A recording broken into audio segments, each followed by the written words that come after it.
Perfect. Then hello and welcome everyone. And still Fatima is joining. So hello and everyone. Great to have all of you with us today. Today we talk about the top 5 challenges and also opportunities for 2022. On top also how to align your innovation department to the corporate strategy. So with us is Dave and Maarten, but I will shortly come to them. Additional information for you. So this session will be recorded, as I said before, so the recorded version will also be sent to you. And then let's make the most out of these 30 minutes and let's head over to the agenda so we can see how we want to use these 30 minutes. So first an introduction round where I will introduce you to the speakers of today. Then we have some general questions followed by top 5 challenges and also opportunities. And in the end, we have some time for your questions. All your questions, please paste them in the questions in the chat, please, so we can answer them in the end. Perfect. So then let's straight head over to our speakers of today. And this is one Dave, CEO and co-founder of rready. He brings plus 6 years of entrepreneurship experience to the table, building up the Kickbox program at Swisscom. But what else should we know about you, Dave? Hello, everyone. Very nice to meet you all. Nice. Looking forward to the session in the next 30 minutes. And anytime, if you have any questions on inputs, just put in the chat so we can also pick it up and discuss it. I'm the CEO of rready, as Mauro mentioned. We are actually a spin-out of Swisscom, the largest Swiss telco, and I have a startup background and work in the startup team at Swisscom, basically working on collaboration with startups in Switzerland and internationally. And there I built up this Kickbox entrepreneurship program more by accident. It was kind of a side project, grew bigger and bigger, got some traction in the market, and we saw a business opportunity there as part of the digital unit of Swisscom, and we basically commercialized the program and span out in May out of Swisscom. And now as a free startup, kind of we're able to double the team already in 6 months, which would have been impossible in that corporate setup. But I will share a bit more on these things later. Very nice to be here today with you. Thank you, Dave. And we have as well Maarten with us. Maarten is an innovation expert currently working for Setup Group. He brings 13 plus years experience in corporate innovation. For example, at Rabobank, building there also some entrepreneurial ecosystem and culture. Hello, Maarten. Hey, yeah, thank you for inviting me. Thank you for being here. It's been a pleasure. And yeah, so my background, as you mentioned, I started in 2006 in the innovation team at Rabobank. First doing a lot of innovation projects as an innovation manager, and then became responsible more for accelerating the innovation culture inside the organization. And that's where I also used the Kickbox program inside our organization. After that, we moved to Switzerland, and I was a couple of years of consulting for corporate innovators. And this month, early this month, I started at ZF in the innovation lab. So new industry for me, but the same challenges and activities as an innovation manager. So yeah, glad to be here. Thank you, Maarten. Great. So then let's get started with some general questions. And for that, I brought the following one with me. So oftentimes we're talking about alignment. So with that, there is the question, what is even meant with alignment in the context then of corporate innovation? So maybe Maarten, how do you see that? Yes, it's a good question, and I see it in 2 ways you can look at alignment. So the first way to look at alignment is to align your corporate strategy with the innovation strategy. So what's the mission and the strategy of your organization? What's the ambition? What's the purpose of your organization? And to see how you can align the innovation activities and the innovation strategy with this corporate strategy, because it really is helpful that if you have discussions about why do we need to innovate, the budget of innovation, that you can see, that you can show that you are in alignment with the organizational strategy.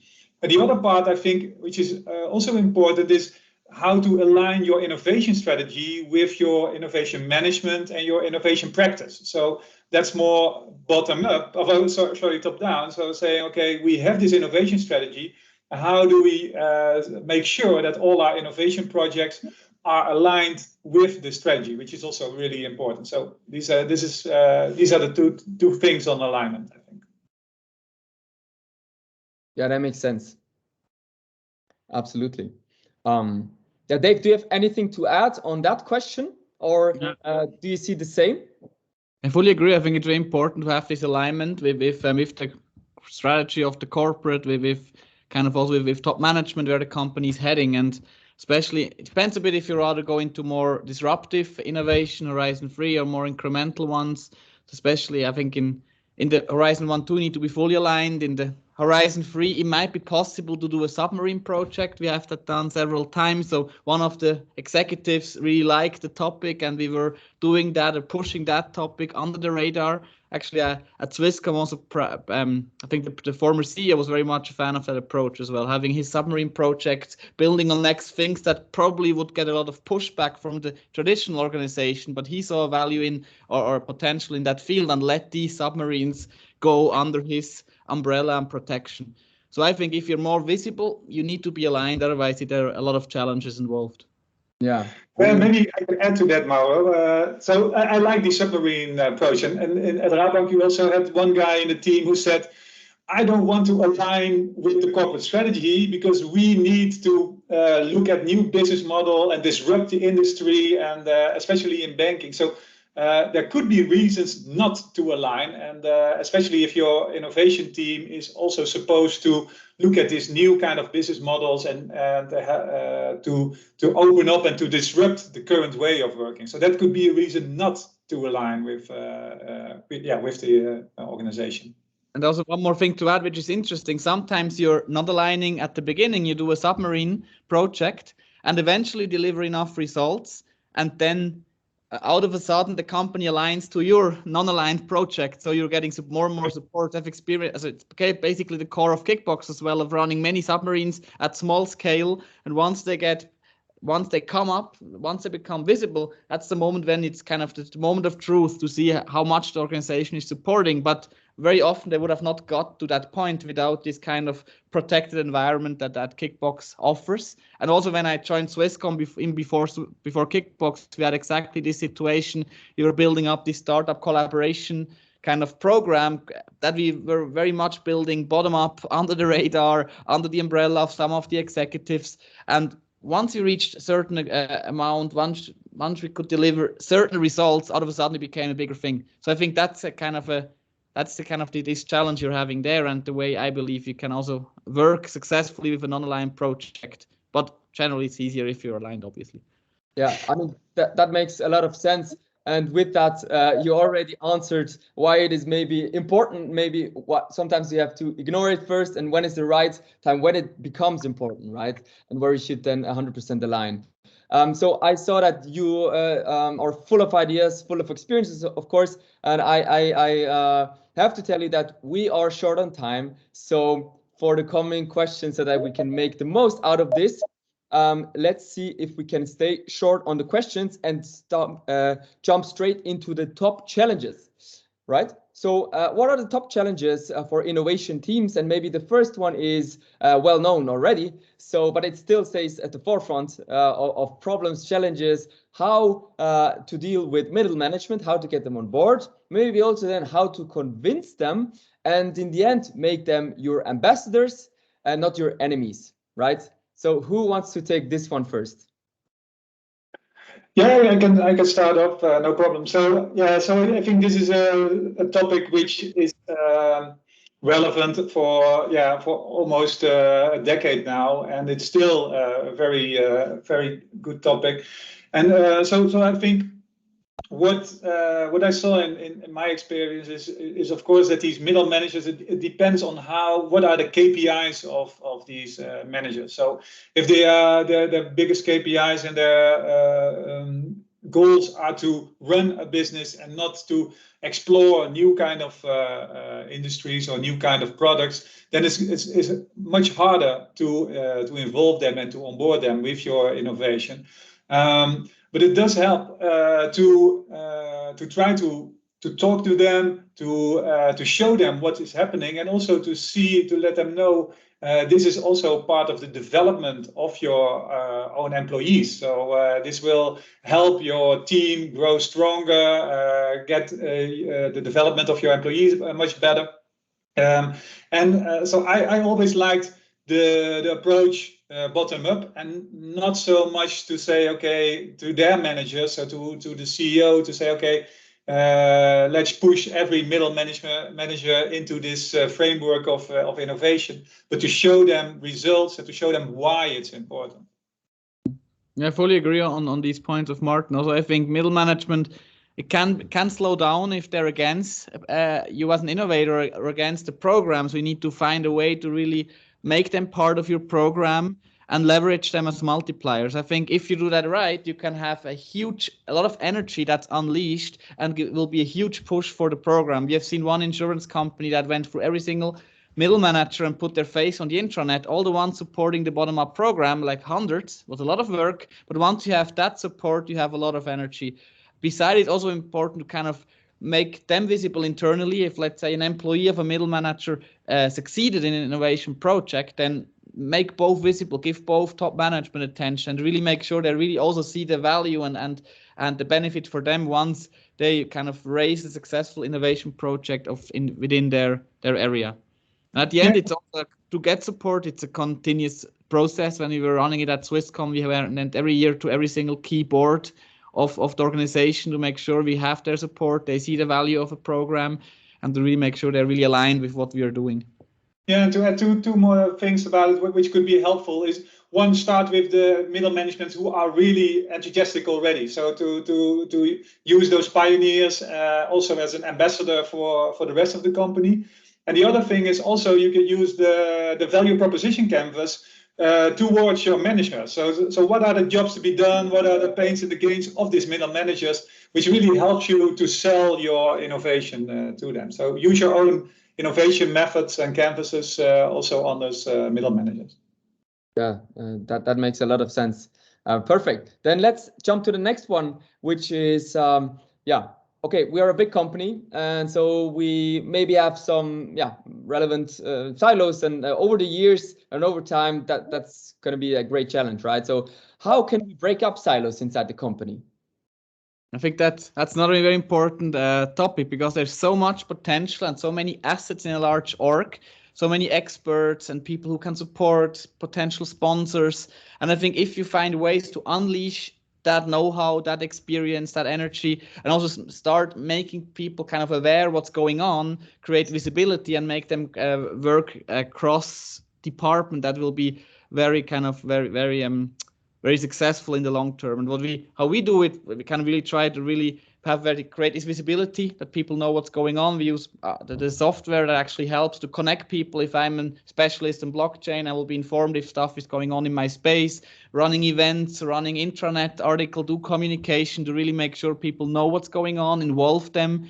Even had this kind of club of pirates of 100 people from across the org that came together on a regular basis, that they then spread the words within each orgs. And I think these are different tactics that will help to break up silos. Absolutely, yeah, I agree. And I like the pirate approach. We at rready had an ambassadors network of all people who are involved in innovation. And we would also invite them for workshops, trend workshops, but also creativity workshops, so that they meet each other and that they also would benefit from the workshop itself. And then another thing, when we first started the Kickbox program at Rabobank, we just sent out these boxes to everybody, and everybody was doing it as an individual participant of the Kickbox program. And that wasn't working very well. But when we started out with these kind of kickoff days of this program, people were coming to one place, whether it's in person or online, and they talked about the ideas, and they found each other, and they could combine things, and in that way they can work on a project across silos. And that is really, if people can have a goal together across silos, that's really beneficiary, not only for the communication but also for the project and the innovation itself. Yeah. Cool. Yeah, thank you. That's very interesting. So breaking up silos, middle management on board. Now, another thing that's awaited us since the pandemic is the hybrid ways of working. So people are joining from home office, they're on site. So we have all these challenges here. So how can we embrace this hybrid ways of working, or then in the end also innovating?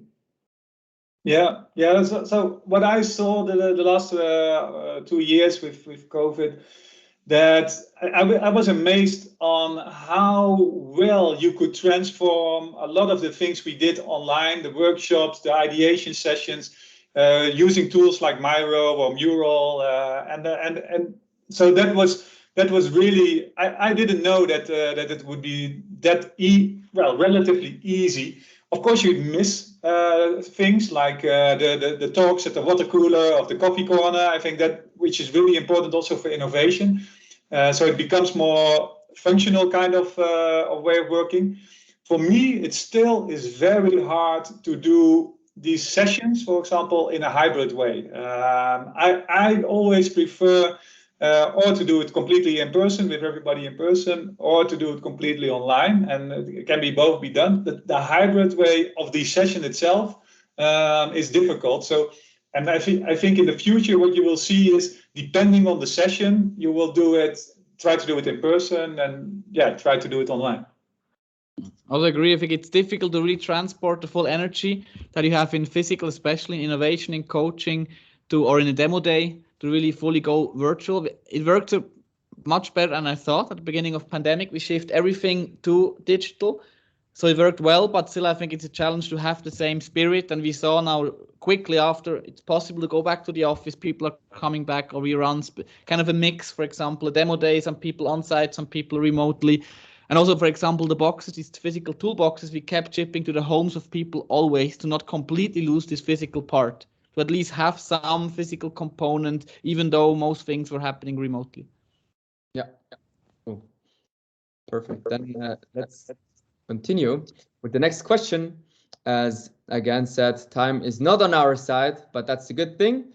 We can go to the fourth question, which is, okay, the challenge is how to include employees and giving them the framework that they can innovate. So how can you ensure that, and what's your tips and tricks here? I think that's a challenge, will always be a challenge. If you have great talent, they're super busy, they already work 150%, and especially if you talk about this kind of Google 20%, where you do a project beside your work, which is also the approach of Kickbox, then it's key that people will get some time. And I think here again, it's the involvement of middle management. If they're aligned on your goals and your program, they will give some time. Also, top management is very helpful. What we did, for example, here was like this card. I kind of can't see it well. It's like a card, negotiation card, a letter from the HR boss that you can take to talk with your line manager and convince him to give you some time to work on the project. These are hacks you can do, but it's still always a challenge. And you need to make sure that everybody in the org, middle and upper management is so much aligned that you have as many people as possible to get some time, and also celebrate the success of the ones who achieved it, to create the motivation and energy for the ones who are aspiring to do a project in the future. Yeah, cool. Yeah, and I agree with all the points. And to add on that, what we also once did was we had, not in the innovation team, but another team was doing Lean Six Sigma implementation and agile working. And this was a way to work more efficient, and it saved a lot of hours of the employees. And we said, okay, let's do these kind of implementations of Lean Six Sigma, and the hours we save, let's put them into innovation. So that could also work as a possibility. And I like the approach of collaborating with HR, because I do feel that working on innovation helps employees develop themselves and develop skill set, which is really beneficial for the organization of the future, like entrepreneurship. And these are key skill sets which every entrepreneur and every employee should need. And involve them, try to involve them as early as possible, because it's the challenge didn't make the list, but the other challenge I think a lot of innovation teams are seeing is the handover of an innovation project into the business line or into the next phase of an organization. And yeah, you need these employees to come as quickly in your innovation team, in your innovation project as possible. So yeah. Maybe one little thing to add before moving to the next question. We also have these diplomas. Everybody successfully finishing one of these red kick boxes, the idea validation phase, will receive a diploma signed by top management to put in the CV as a proof that you have learned something. So you can also frame innovation time as personal development and education. Especially with Kickbox, you're applying lean startup methods to your personal project. It's applied learning. And if you frame it like that, again, together with HR, it's much easier to get time of your employees. Yeah, absolutely. Perfect. Yeah, that fills them with pride and also appreciation. Makes sense. Cool. So then the last thing that made it to the list is, okay, once you created added value, once you were successful, okay, so your innovation team is doing great things. How can you show that added value to the rest of the organization? Yeah, I think that starts with the alignment thing. So you're doing the right things, not only doing it the right way, but also doing the right things. And you can show it in all kind of different manners. And it also depends on the culture of your organization, I think. So you could use demo days to show and invite people. You could use your internal communications channels. What I did, for example, at Rabobank was do a 5-minute vlog, which I just said in front of the webcam and talked about innovation, about the projects we are doing. But if you are in a company who's more focused on Excel sheet and facts and figures, use that. So make sure that you have metrics and data of your innovation projects. Where are they in the funnel? How many are successful? And in the long run, you can even track and trace what are the benefits of the innovation projects. If you start, that's really hard, of course.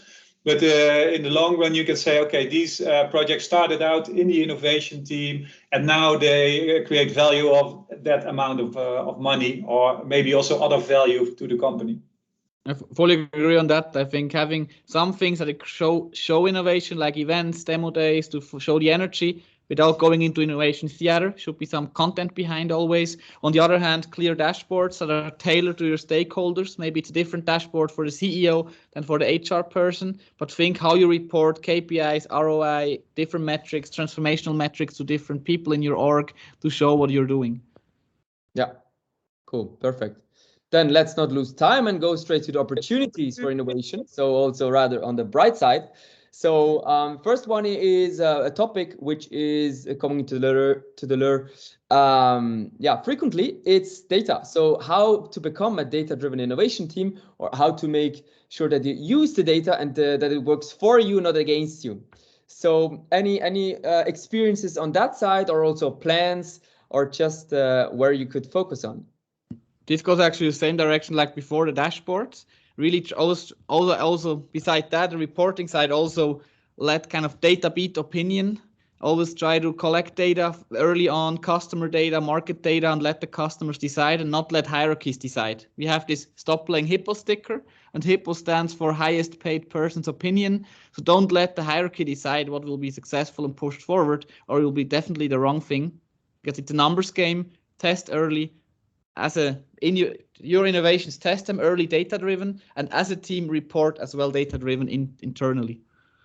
Yeah, I totally agree. And what would help me a lot is for reporting into a higher management is these portfolio tools where you can show the value of the different type of innovation projects, who's working on it, what's coming out of it, and this really helps selling. But yeah, it's I think the number one thing for to become this data-driven innovation team, and not only in the innovation projects itself, but also in reporting it to the organization. Yeah.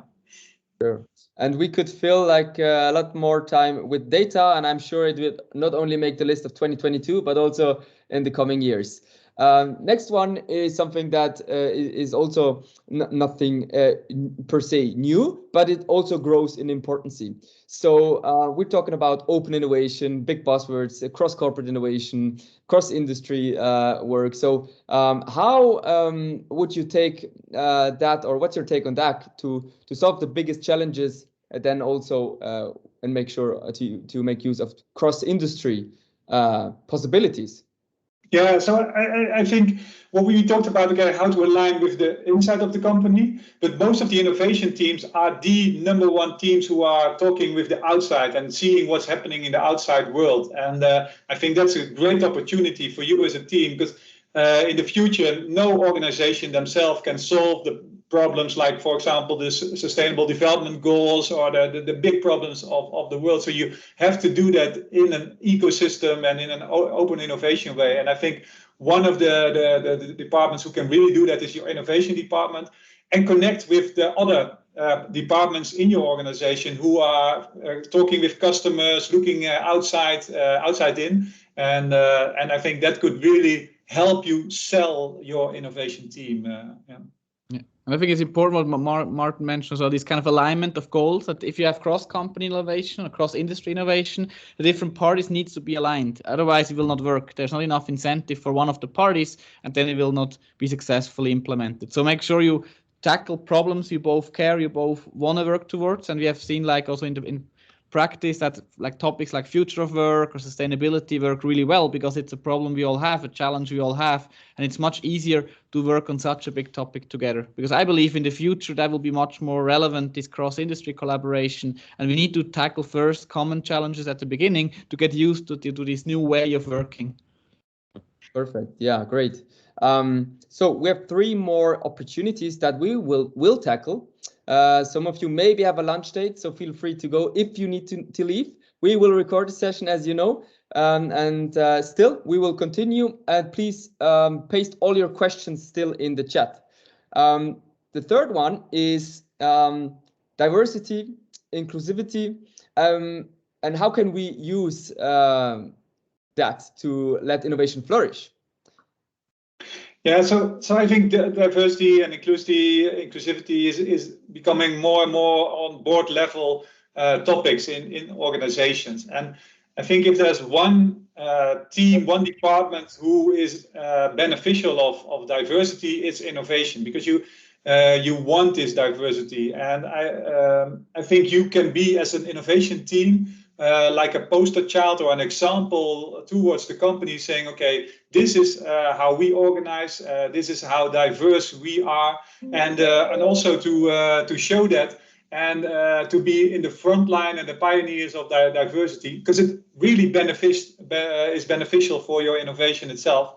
And maybe you don't even have to stop in the borders of your company, but show them with the open innovation examples that diversity is not only employees of our company, but also using other resources and other people outside the company.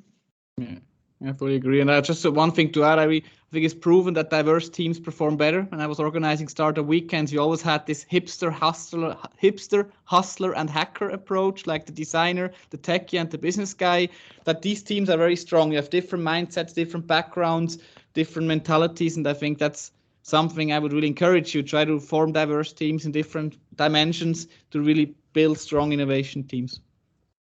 Yeah. Cool.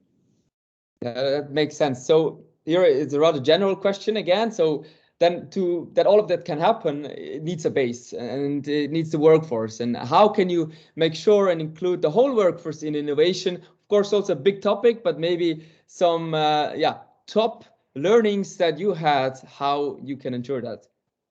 One important thing here, if you think of a company of 20,000 employees, they're not all entrepreneurs. You can't expect everybody to be equally innovative, but people can have different roles in innovation. One person might be the expert supporting, one could be the team member, one could be the multiplier internally because he has a huge network. So try to make sure you know who to involve when and in which role, and also find the 1-2% really innovative entrepreneurs and try to give them access to the other people who you want to involve to really build this impactful innovation program inside your organization.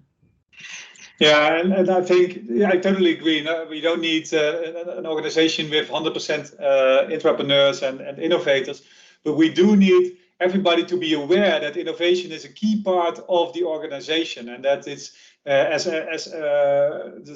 more important maybe even than communications or HR. It's because it's the future of your company. So everybody needs to be aware of that and also look at their own role and to see how can I, even maybe only a couple of hours a month or a year, support innovation. And this starts also with the people from the security officers, the compliancy, the legal. So all these people need to know a little bit about innovation, and that's a different ballgame than running a company and operating a company.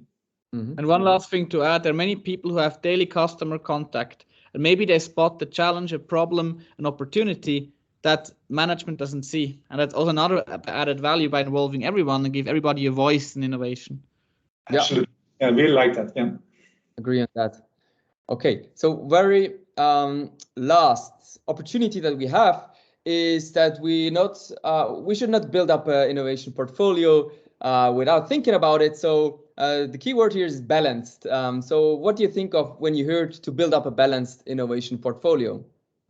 Yeah, I think this also depends on the alignment with the strategy of the organization. So what is the current status of your organization? If you are working, of course, in a scale-up, it's completely different than in a company which is more than 100 years old. But on the other side, this company of 100 years old could also be exploring new terrains, new business models, but always communicate the portfolio and the three horizons where you are focusing on. So the first couple of years, between 2 and 3 years, and the horizon 3. And to make sure that you have projects running in all these types of horizons. And you could use like the traditional 70%, 20%, and 10% in these horizons.